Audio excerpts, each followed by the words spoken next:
नमस्कार। उत्तराखंड प्रतियोगी परीक्षाओं की तैयारी में एक बार फिर से स्वागत है। आज हम एक बहुत ही इंटरेस्टिंग और एग्जाम के पॉइंट ऑफ व्यू से एक बहुत ज़रूरी टॉपिक पर बात करने वाले हैं, और वो है देवभूमि उत्तराखंड के पारंपरिक आभूषण।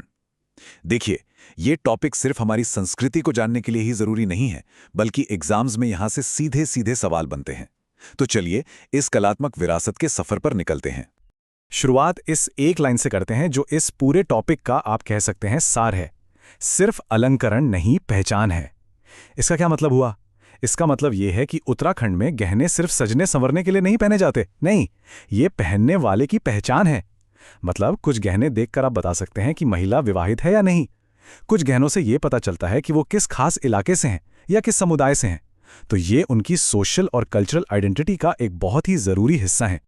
तो एग्जाम के लिए जो की एस्पेक्ट्स हमें याद रखने हैं वो क्या है, चलिए फटाफट देख लेते हैं। पहली बात, ये सिंबल हैं किस चीज के? सुहाग के, सौभाग्य के और सोशल स्टेटस यानी सामाजिक प्रतिष्ठा के। दूसरी बात, कौन से मेटल यूज होते हैं? सोना, चांदी और तांबा। तीसरी बात, ये कहाँ पहने जाते हैं? पूरे उत्तराखंड में, गढ़वाल से लेकर कुमाऊं तक। और सबसे जरूरी बात जो हमें याद रखनी है वो ये कि हर गहने के पीछे कोई ना कोई कहानी है, कोई ना कोई मकसद है, और यही हम आगे समझने वाले हैं। तो चलिए अब एक सिस्टेमैटिक तरीके से आगे बढ़ते हैं। सबसे पहले बात करते हैं सिर और माथे के आभूषणों की। देखिए, एग्जाम की तैयारी के लिए ना ये एक बहुत अच्छी ट्रिक है कि हम गहनों को सिर से पैर के क्रम में याद करें। इससे क्या होगा, कोई भी इंपॉर्टेंट आभूषण मिस नहीं होगा। तो जैसा कि हम देख सकते हैं, सिर पर पहने जाने वाले गहने ट्रेडिशनल अटायर का एक बहुत ही प्रोमिनेंट हिस्सा हैं। ये ग्रेस और, जैसा हमने पहले बात की, खास तौर पर मैरिटल स्टेटस को दिखाते हैं। तो अब देखते हैं कि इस कैटेगरी में वो कौन-कौन से खास गहने आते हैं जिनके नाम हमें एग्जाम के लिए याद रखने हैं। सिर के गहनों में ये दो नाम सबसे जरूरी हैं, शीशफूल और मांगटीका। और हाँ, इनमें अक्सर कंफ्यूजन भी होता है, तो इनके बीच का जो फर्क है वो जरा ध्यान से समझिए। शीशफूल, जैसा नाम से ही पता चल रहा है, ये सिर पर पहना जाता है हुक की मदद से, जबकि मांगटीका, जो कि सुहाग का प्रतीक है, वो स्पेसिफिकली माथे पर लगाया जाता है। एग्जाम में यही छोटा सा डिफरेंस पूछ लिया जाता है। अब जरा इस गहने को देखिए, इसका नाम है बांदा, और ये बहुत ही यूनिक है, बहुत खास है। क्यों? क्योंकि इसकी बनावट तो पायल या पजेब जैसी है, लेकिन पहना कहाँ जाता है? सिर पर। सोचिए, चांदी की कई लड़ियों वाला ये डिजाइन वाकई में उत्तराखंड की कारीगरी का एक बेहतरीन नमूना है। और इसकी यही जो स्पेशलिटी है ना, यही इसे एग्जाम के लिए एक पोटेंशियल क्वेश्चन बना देती है। अच्छा, तो सिर के गहने हो गए। अब आते हैं कान पर। कान के आभूषणों की बात करें तो उत्तराखंड के अलग अलग इलाकों में आपको बहुत ज्यादा वैरायटी देखने को मिलेगी।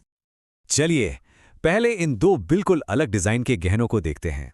एक तरफ है तुग्याल और दूसरी तरफ झुमकी। आप सिर्फ देखकर ही बता सकते हैं कि इनकी बनावट में कितना फर्क है।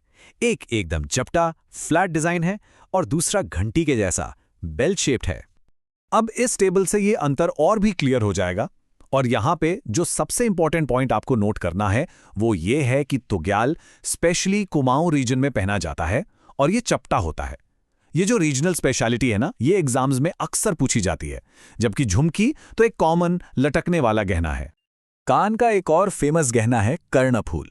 नाम से ही पता चल रहा है, कर्ण मतलब कान और फूल, तो ये फूल के शेप का एक बड़ा सा गहना होता है जो आप कह सकते हैं लगभग पूरे कान को ही कवर कर लेता है। इसका यही बड़ा साइज इसकी पहचान है। ठीक है, तो सिर और कान के बाद अब हम आगे बढ़ते हैं कमर पर पहने जाने वाले आभूषणों की तरफ। इनकी संख्या ज्यादा नहीं है, पर कल्चर के हिसाब से और एग्जाम के लिहाज से ये बहुत ज्यादा इंपॉर्टेंट हैं।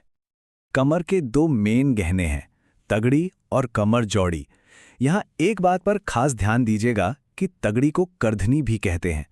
एमसीक्यूज के लिए ये दूसरा नाम याद रखना बहुत बहुत जरूरी है। और कमर जौड़ी ये खास तौर पर चांदी से बनती है। अब हम आते हैं एक ऐसे स्पेशल सेक्शन पर जिसे अक्सर लोग नजरअंदाज कर देते हैं, लेकिन एग्जाम्स में यहां से सवाल बन जाते हैं और अच्छे खासे नंबर मिल सकते हैं। हम बात करेंगे पुरुषों के आभूषणों की और उन गहनों की जो किसी खास क्षेत्र की पहचान है। तो एक सवाल दिमाग में आता है, क्या उत्तराखंड की परंपरा में पुरुष भी गहने पहनते हैं? क्या लगता है? इसका जवाब शायद कुछ लोगों को सरप्राइज कर दे। जी हां, बिल्कुल पहनते हैं। गोरख और मुरखली, ये दोनों नाम नोट कर लीजिए। ये वो गहने हैं जो पुरुष अपने कानों में पहनते हैं। और मूर्खली का एक और नाम है मुद्रा। ये नाम डायरेक्टली याद रखने हैं, ये बहुत जरूरी हैं। अब ये एक ऐसा गहना है जो एग्जाम के लिए आप कह सकते हैं वेरी इंपॉर्टेंट है। इसका नाम है अतरदान। ये चांदी का एक कमरबंद है जिसे स्पेशली जोहारी समुदाय की महिलाएं पहनती हैं। और ये बात हमेशा याद रखिए, जब भी कोई गहना किसी खास कम्युनिटी से जुड़ जाता है तो वो एग्जाम के लिए एक हाई वैल्यू फैक्ट बन जाता है। तो कुल मिलाकर हम ये कह सकते हैं कि सिर के शीश फूल से लेकर कमर की तगड़ी तक ये हर एक गहना उत्तराखंड के रिच कल्चर और यहाँ के कारीगरों की लाजवाब स्किल का एक जीता जागता सबूत है। तो चलिए, अब तक जो हमने पढ़ा उसे टेस्ट करने का समय आ गया है। कुछ सवाल देखते हैं जो सीधे सीधे एग्जाम में पूछे जा सकते हैं। इस प्रैक्टिस से आपका रिवीजन भी हो जाएगा। तो पहला सवाल, तुग्याल नाम का गहना शरीर के किस अंग में पहना जाता है? सोचिए। दूसरा सवाल, जोहारी समुदाय की महिलाएं कमर में कौन सा खास गहना पहनती हैं? और तीसरा सवाल है, इनमें से कौन सा गहना पुरुषों द्वारा पहना जाता है? मुझे पूरी उम्मीद है कि इन तीनों के जवाब आपको अभी तक पता चल गए होंगे। अब बात करते हैं शॉर्ट आंसर क्वेश्चंस की। इनकी प्रैक्टिस से आपकी लिखने की स्किल बेहतर होगी। पहले सवाल के जवाब में शीश फूल, मांग टीका और बांदा जैसे गहनों के बारे में जरूर लिखिए। और दूसरे सवाल में कर्ण फूल के साइज और झुमकी के डिजाइन के बीच का जो फर्क है उसे अच्छे से एक्सप्लेन कीजिए। उम्मीद है कि ये पूरी चर्चा आपकी तैयारी में मददगार साबित होगी। अपनी तैयारी करते रहिए।